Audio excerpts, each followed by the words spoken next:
जय हिंद दोस्तों, मेरा नाम है जय और मैं आप सभी का एक बार फिर से वेलकम करता हूं आपके अपने YouTube channel the learning field में। दोस्तों, हर कोई सपना दिखता है कि वो भविष्य में IAS या फिर IPS अधिकारी बने। हालांकि कई लोगों को इन अधिकारियों के काम, वेतन आदि के बारे में पता नहीं होता है और इनकी भूमिकाओं को लेकर कंफ्यूज रहते हैं। आज हम आपको IAS और IPS अधिकारियों में अंतर बताने जा रहे हैं जिनके बारे में लोग कंफ्यूज रहते हैं। IAS और IPS का पद विशेष अधिकार वाला होता है। इन्हें लोक सेवा अधिकारियों के तौर पर जाना जाता है और ये भारतीय लोकतंत्र के ध्वजवाहक कहलाते हैं। इनकी अलग अलग भूमिकाएं होती हैं और इनकी सैलरी में भी अंतर होता है। यह सभी अधिकारी संघ लोक सेवा आयोग यानी कि UPSC की ओर से आयोजित सिविल सेवा परीक्षा पास करने के बाद चयनित किए जाते हैं। जैसा हम सभी जानते हैं कि IAS तथा IPS अधिकारी दोनों ही पद एक जिले के सबसे महत्वपूर्ण पद होते हैं। IAS और IPS एक दूसरे के पूरक हैं। दोनों ही भारतीय समाज के विकास के लिए आवश्यक हैं। एक जिले में एक से ज्यादा IAS तथा IPS तैनात होते हैं, लेकिन एक जिले में सबसे इंपॉर्टेंट पद होते हैं DM यानी कि डिस्ट्रिक्ट मैजिस्ट्रेट तथा SSP यानी कि सीनियर सुपरिटेंडेंट ऑफ पुलिस। किसी भी जिले के विकास के लिए दोनों का ही एक साथ कार्य करना अनिवार्य है। तो चलिए बात करते हैं IAS के बारे में। IAS यानी कि इंडियन एडमिनिस्ट्रेटिव सर्विस। सिविल सेवा परीक्षा में टॉप रैंक हासिल करने वाले उम्मीदवारों को IAS बनाया जाता है। IAS अधिकारी संसद में बनने वाले कानून को अपने इलाकों में लागू कर पाते हैं, साथ ही नई नीतियां या कानून बनाने में भी अहम योगदान निभाते हैं। एक IAS अधिकारी कैबिनेट सेक्रेटरी तथा अंडर सेक्रेटरी आदि भी बन सकते हैं। अब बात करते हैं IPS यानी कि इंडियन पुलिस सर्विस के बारे में। तो IPS अधिकारी अपने कार्य क्षेत्र में कानून व्यवस्थाएं बनाए रखने का काम करता है। एक IPS अधिकारी SP से लेकर IG, डेप्यूटी IG, DGP तक बनाए जाते हैं। IPS फेयरलेस और इक्वलिटी को साथ लेकर चलते हैं। IPS सही तौर पर कानून को लागू करने का काम करते हैं। अब हम बात करते हैं IAS और IPS के रिक्रूटमेंट के बारे में। IAS तथा IPS दोनों का ही चयन UPSC की सिविल सेवा परीक्षा के द्वारा किया जाता है।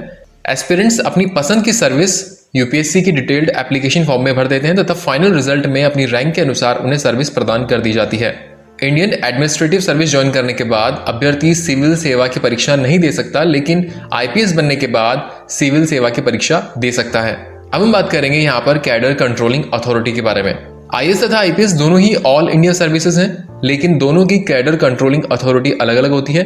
IAS की cadre controlling authority ministry of personal होती है, जो कि सीधे प्रधानमंत्री के अधीन होती है, लेकिन IPS की cadre controlling authority home ministry होती है, जो कि गृह मंत्री के अधीन होती है। अब हम बात करेंगे IAS और IPS की ट्रेनिंग के बारे में। IAS तथा IPS की शुरुआती 3 महीने की ट्रेनिंग, जिसे फाउंडेशन कोर्स भी कहते हैं, लाल बहादुर शास्त्री राष्ट्रीय प्रशासन अकादमी यानी कि LBSNAA में होती है। उसके बाद IPS प्रशिक्षुओं को सरदार वल्लभ भाई पटेल राष्ट्रीय पुलिस अकादमी हैदराबाद में भेज दिया जाता है, जहां वे अपनी पुलिस की ट्रेनिंग लेते हैं। IAS ट्रेनिंग में टॉप करने वाले कैंडिडेट्स को मेडल्स तथा IPS ट्रेनिंग में टॉप करने वाले कैंडिडेट्स को स्वॉर्ड ऑफ ऑनर दिया जाता है।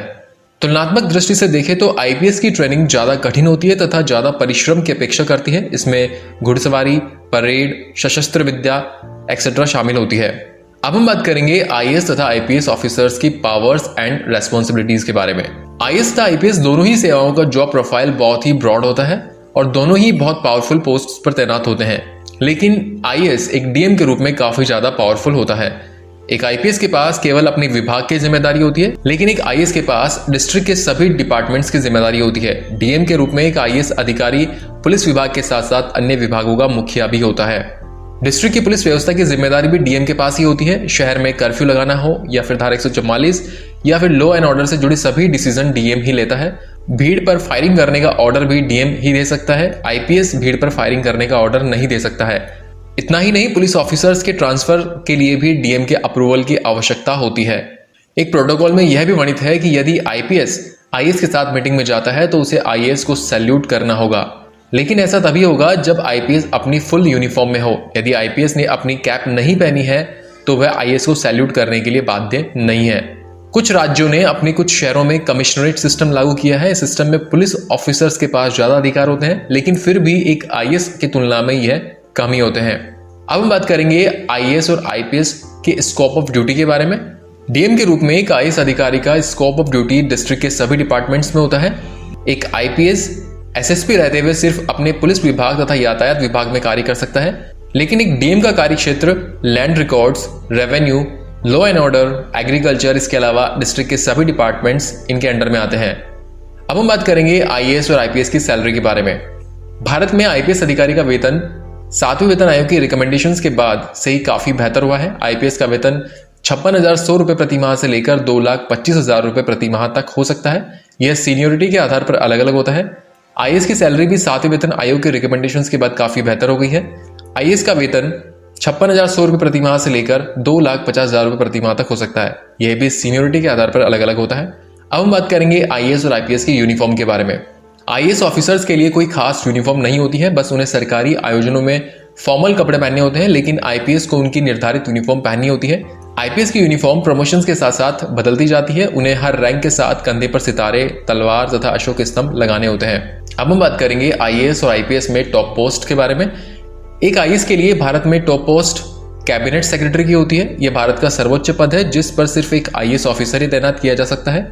स्टेट में भी टॉप पोस्ट चीफ सेक्रेटरी की होती है जो एक आईएएस ऑफिसर ही होता है। यहां तक कि होम सेक्रेटरी के पद पर भी एक आईएएस ऑफिसर को ही तैनात किया जाता है।